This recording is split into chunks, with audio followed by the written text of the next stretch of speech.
It is fall here in North Carolina, which means we've been in our homeschool routine for a few months now, and that means it is a prime opportunity for me to grab a delicious cup of chocolate and eloquate on her current homeschool experience.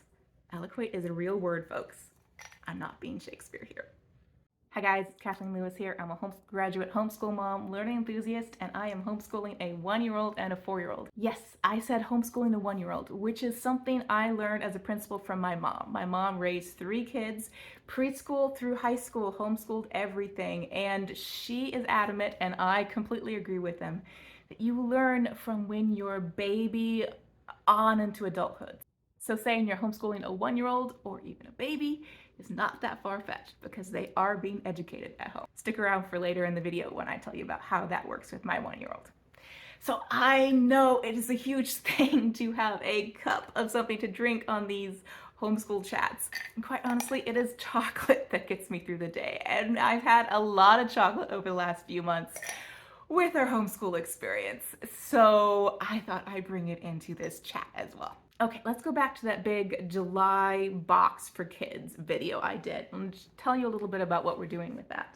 I had in there what's going on here, conversation cards. Steven has been really enjoying it.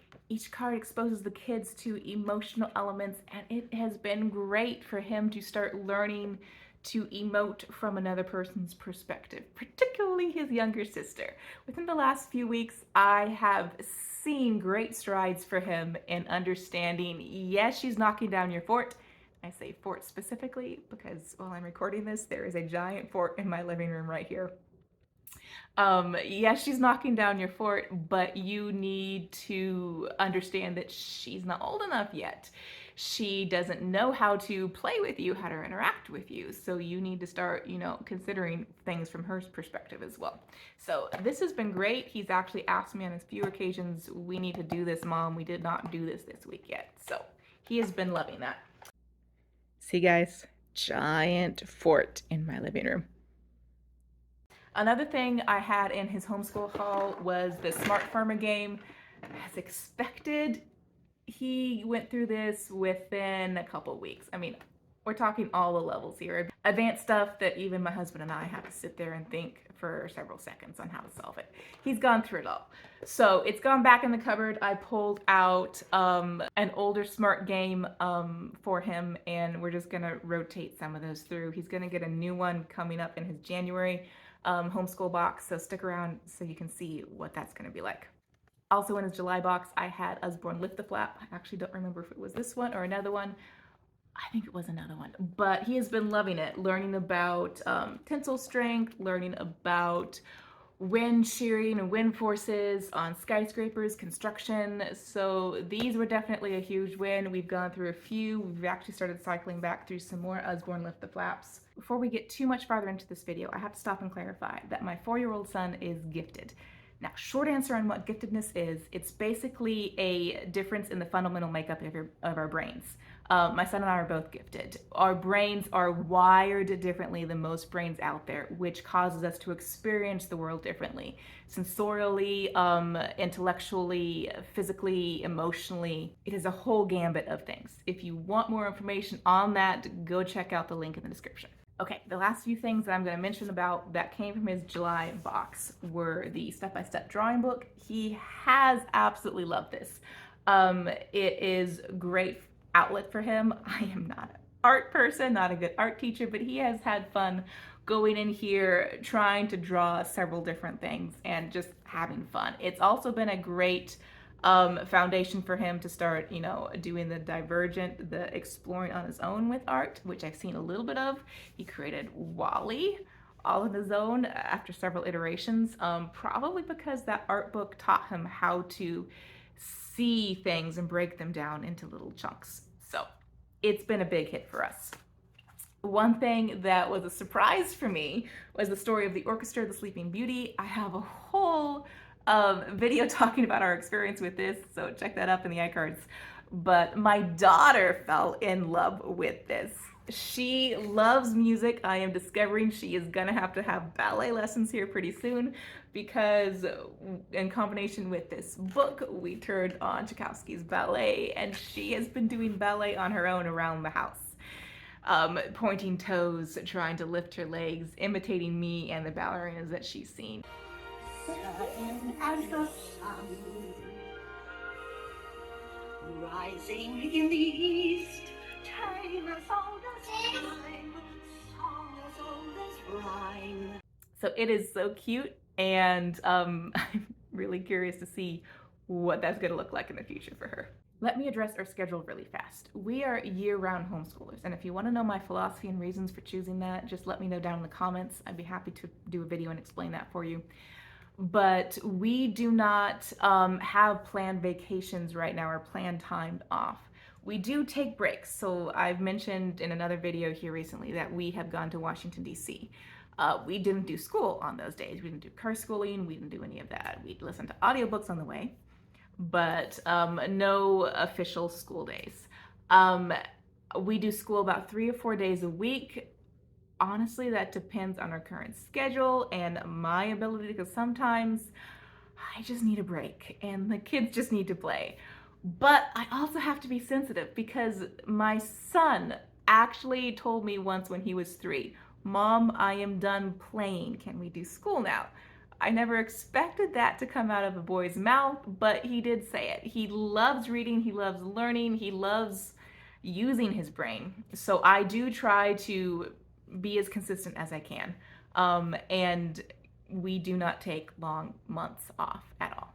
So what you'll see here is some stuff that we're like way far into because we started it last spring. But there's also other factors in there. So it's not 2 months into the material. We've started this at various points throughout this year. Okay, I told you that I was not planning on doing structured Apologia books. And that is because my son just goes through it at his own pace. I did not have an official science curriculum. We're just doing stuff right now. So botany was a huge win. I'm going to probably do a review at some point on this, but he pulled this out on his own at lunchtime and just asked me to turn on the audiobook for him. And because of how the audio recording is set up, he's able to have pretty good page turn cues. And he's loved this. He loved learning about plants and everything. When he was done with this, he did know that he had an earth science book.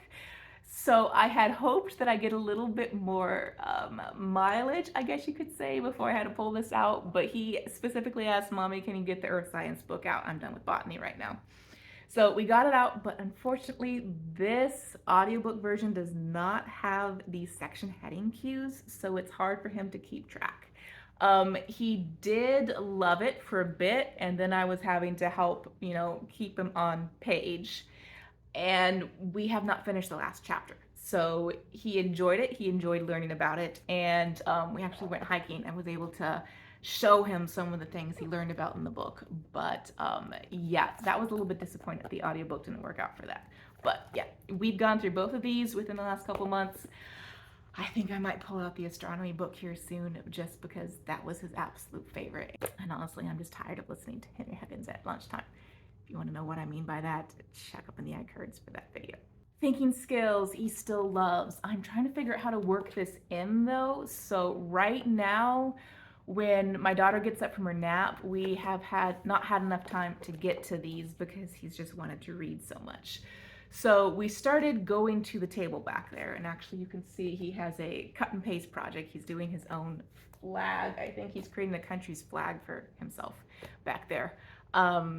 But we set one kid up on one side, one kid on the other, and he does thinking skills while I help my daughter with stickers right now. He's been flying through this, but some days we get this out.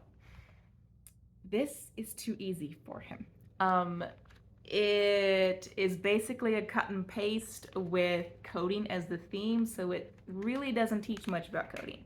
But my son is a 4-year-old. He is a 4-year-old, so he loves cut and paste. It's super easy for him, but it's just one of those extra things he's having fun with now. I do have to address really fast. Yes, he is gifted, but developmentally, he is a 4-year-old. So it's really weird that he is able to comprehend stuff like elementary level textbooks as a 4-year-old, but he enjoys the games and such of a 4-year-old, as cut and paste or hide and seek or learning how to play soccer. It's a balance learning how to give these gifted kids both their current developmental abilities and needs and, enjoyment of what you typically have as a 4-year-old, but still satisfying their intellectual needs. If you have issues with that as a mom, I'm curious to see how you're compromising with that too. So let me know down in the comments. I mentioned Sonlight was going to be supplemental for us. I have a full video out on how we've had to modify Sonlight for my gifted 4-year-olds. So go check that out. I'll link it up above as well. But exploring God's world pre-K just was not enough for us.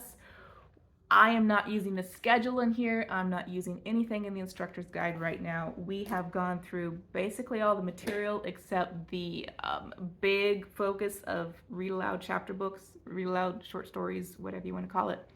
So we're slowly making our way through that, but we're not focusing on it because we have something else we're doing as our main reading, our main discovery subject, and that is cultural studies.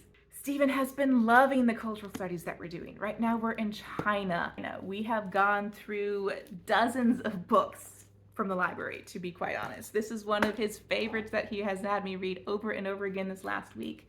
I pull this out and give him another one in the series. But this is Amy Wu and the ribbon dance. So we learned about the Chinese cultural tradition of ribbon dancing. We watched YouTube videos on ribbon dancing. We have taken the suggestion of the author in this book and made our own homemade dancing ribbons and had a whole fun time with that.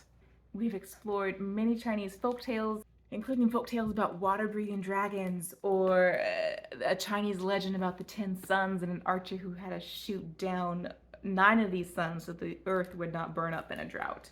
So there have been a lot of fun books in here. One of the series he has loved the most is this Kang Brothers series. There's a whole bunch of books in this series.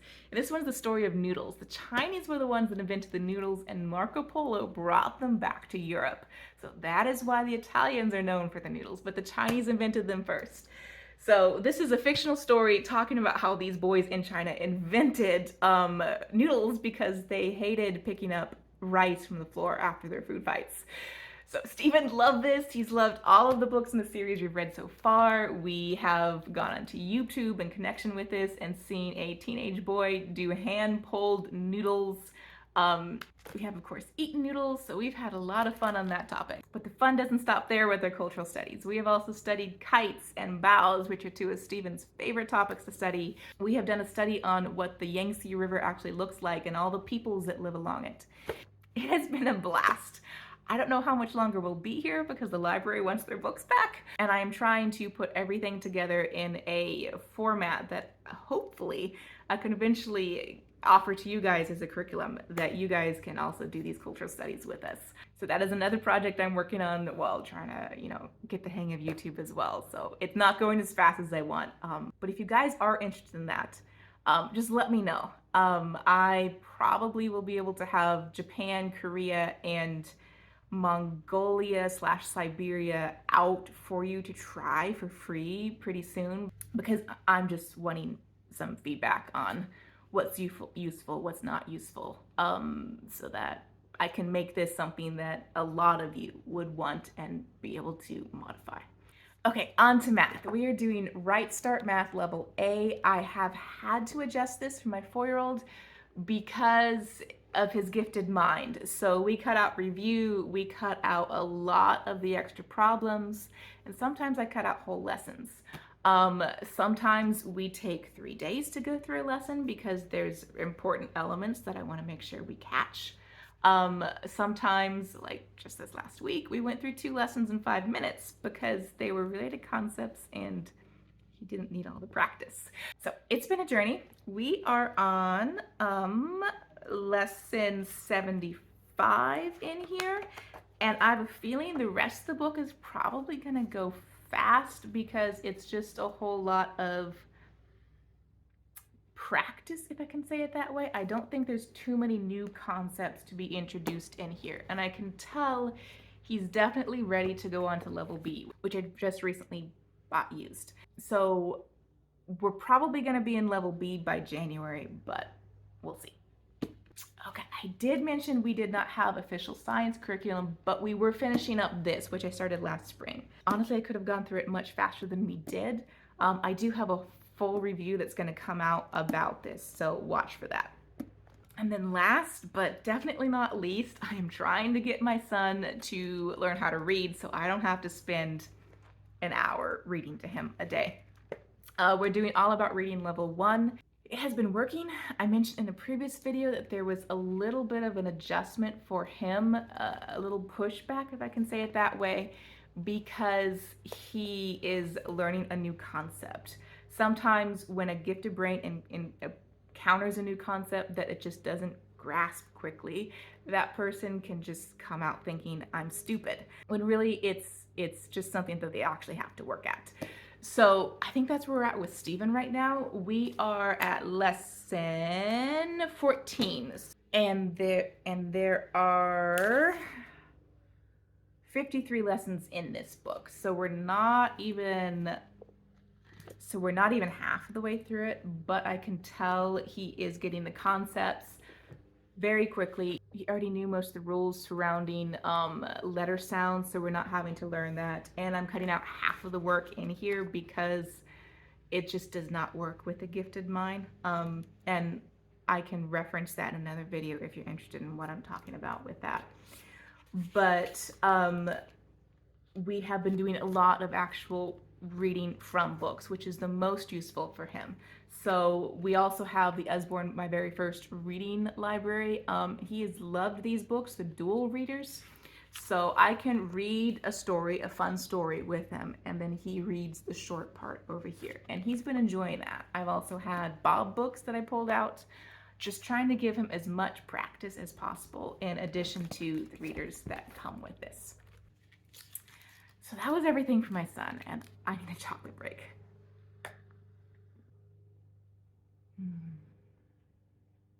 I'm telling you guys, you think you want a gifted kid because homeschooling is so much easier? It's not. I have heard it referenced before that homeschooling a gifted kid is like holding on to the tail of a cheetah. It is true, even as a gifted adult, because we've got my big emotions conflicting with his big emotions. My need for mental stimulus is different from his need, but he still needs mental stimulus for his intellect. And it's still exhausting. Hence my need for many chocolate breaks. Hopefully I don't have chocolate in my teeth now that you guys can see. Okay, I said I was homeschooling my 1-year-old daughter too. Now, I'm not going to get into too many details here because most of what we do during the day is directed towards my son. But my daughter does have specific developmental needs that I'm focusing on. And I'm going to make a separate video on how to homeschool a 1 or 2-year-old and just tips on what to look for and what to focus on. But just really fast, I am trying to help her with fine motor skills, gross motor skills, and language development mostly. She is just on the edge of being able to handle emotional control and social skills. In fact, her social skills are a lot better than my son. She's the one that volunteers goodbye. My son, we have to remind him to say goodbye to friends. Fine motor skills are one of the things that I have been trying to focus on a bit more, and that includes a lot of art. So for her, it is coloring, it is doing stickers. I am teaching her how to cut. Before you guys get scared, let me go grab the scissors so I can show you what they look like. Okay, so I have little strips in here that she can pull out and practice cutting on. But these are safety scissors that are spring-loaded with a little plastic piece here. So she can squeeze it down and then it pops back out. They're not really sharp right here. So construction paper is really the only thing it can cut. So she is learning how to place her fingers in here and be coordinated as she cuts the paper. She's having fun with that. And I pulled that out because she wanted to get into her brother's thing when we sat down at the table. So that is something she can focus on and not get in the middle of what her brother is doing. I am also having her learn how to glue. So she has a glue stick that she puts down on the paper, and then pieces of paper that I've cut for her, she learns how to put on top. She is also doing practical life stuff with me. My son, not so much anymore, wants to help me in the kitchen. Thea, on the other hand, loves helping me in the kitchen. So she has been doing that. She has been learning how to help with housework of her own initiative. Um, her language is exploding right now, and I have a theory that's because of how many audiobooks she's exposed to. I mean, we do listen to audiobooks at breakfast and lunch, and then my son has it on even after that. He sits at the table and does something while I do chores around the house. So she hears a ton of words and not just, everyday language. And I think that has affected her vocabulary because words are just starting to pop up all over the place, and she's being very communicative, which I love. She is not always willing to sit and read a book with me, so I'm just curious on how this is going to develop because she has always been very opinionated on the books that she reads. She will only read a book if it has beautiful art, which is why she loves this book right here, because it does have beautiful art in it. So some of these other books that are just kind of so-so with their storyline, she won't read because she doesn't like the art in it. Also, another good way to capture her attention is anything with animals in it. So if the story doesn't have animals in it, it's going to be a hit and miss on whether she wants to read it with you. So yeah, she is an opinionated woman when it comes to her books. So I'm interested to see how that's going to play out in the future. There's one other thing that I wanted to show you for her. So let me go grab that and I'll be back. Okay, so I have always enjoyed Montessori's philosophy and principles. I do not apply them rigidly. I do not apply them as a faithful Montessori person would. I just take her principles and apply them to our homeschool life because she was set up for a school environment and for the ages 0 to 6. So you have to make adjustments for your kids. But one of the things I absolutely love are her shelves, having stuff out there for your kids to get into on your own. And I also love her language cards. So these are a printable that I just pulled off from online that is connected to the Safari LTD 2 for backyard birds. My daughter loves this. The first time I got them out, she immediately knew, because we had done this with farmyard animals, to find a bird that matches this picture, and then you just put it on top of the bird. I originally put this together for my son when he was around 2 years old, and at the time I went a step further than just this and got the bird calls on YouTube and put them in a playlist. And I pulled that out from my daughter a few days ago, and she absolutely loves it. She loves animals in general, but hearing the birds singing and what sounds that specific bird is making just made birds become so much more alive and fascinating for her. So now when we go outside, she is stopping and saying, and listening to the bird calls as she hears them. So that's been something fun and cute that she's enjoyed. As I mentioned, I'm going to be putting out a lot more videos on homeschooling the toddler, so subscribe so you can see that. If you guys have any questions about what you've seen here, drop that down in the comments. I'll meet you there to answer them.